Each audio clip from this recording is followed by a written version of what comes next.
A faithful friend.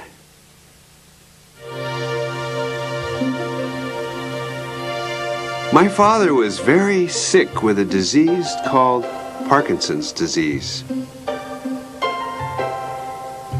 My mother died earlier than my father, and I tried to take care of him, but couldn't. The disease makes a person more and more sick and more helpless each day. And finally, I had to place my father in a convalescent home and then in a hospital. In those days, there was just no way to treat this illness except with medicines that didn't work very well. My father was in this hospital for over 5 years. During that time, I tried to tell my father about God's love because he didn't really know God. My grandparents had been Buddhists and worshipped ancestors, but my father didn't seem to believe in very much at all. Well, maybe he believed in hard work and he believed in saving money, but nothing much more than that. But my father wouldn't listen to me when I talked to him. After all, I was the son and he was the father. My opinions were not very important to him. One day, during the early part of his stay in this hospital, a friend of my father's came to visit him. The friend's name was James. James had been my father's childhood friend. They grew up together, and James was very poor and old himself and somewhat sick, but he came faithfully to see my father. He had to travel a long way by bus, but he always came. Some days he came with a few pieces of sweets for my father.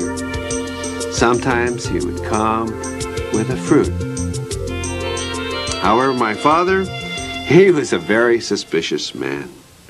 "What does James want from me?" my father asked. He must want my money." "But father, you don't have any money to give him," I replied. "Oh, yes, that's true," said my father, as if suddenly remembering. "But there must be something he wants from me. He keeps coming to visit me and bringing me nice things." You see, we Asians aren't very good at receiving gifts from anyone. We always expect to give something back in return, and nothing is given very freely. Well, that went on for many years. Sometimes he would clip his fingernails. Sometimes he would shave my father. Sometimes he would take his dirty laundry home and bring it back fresh and clean.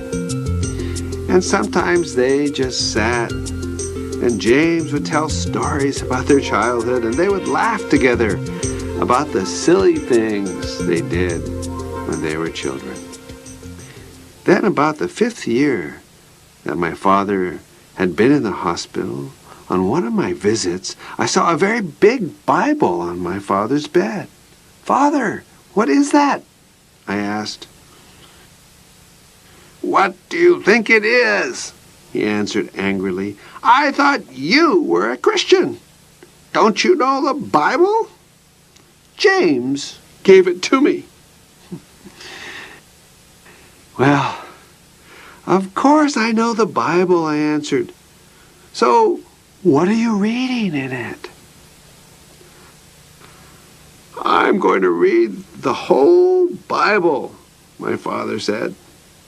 And so he started to read the Bible, that his faithful friend had given to him. Well, my father got to the book of Leviticus, and then he got stuck.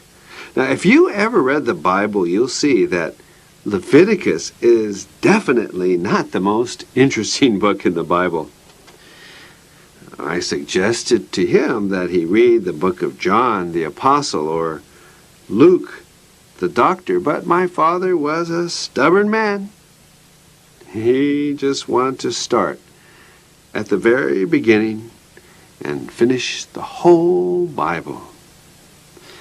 But unfortunately, he got stuck in the book of Leviticus, and whenever he tried to read it, he just fell asleep. Then one day,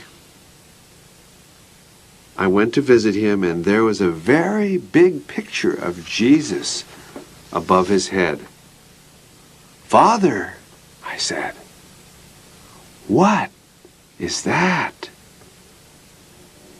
"Don't you know Jesus?" he asked, annoyed with me as usual.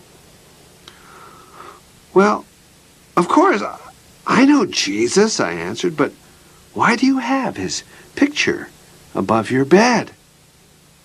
"Because James gave it to me," was all my father would say, and that seemed to explain it all. Anything James did was fine, and everything I did seemed wrong. Then one day, in the 6th year of James's visits, James called me on the telephone.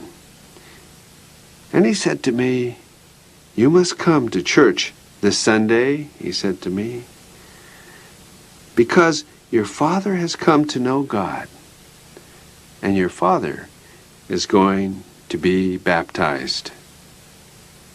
So I went to church that day, and my father was baptized. 1 week later, my father died. And a little over 2 weeks later, after my father died, James also died. James had finished his job on this earth. And as I've been in many nations, I've never found another man with such great love as James. He cared and cared so much for my father, and it was love that changed my father's life for eternity. James's love was faithful. His precious love was in doing small things, but it was small things done with so much love that finally turned my father's heart towards God's love.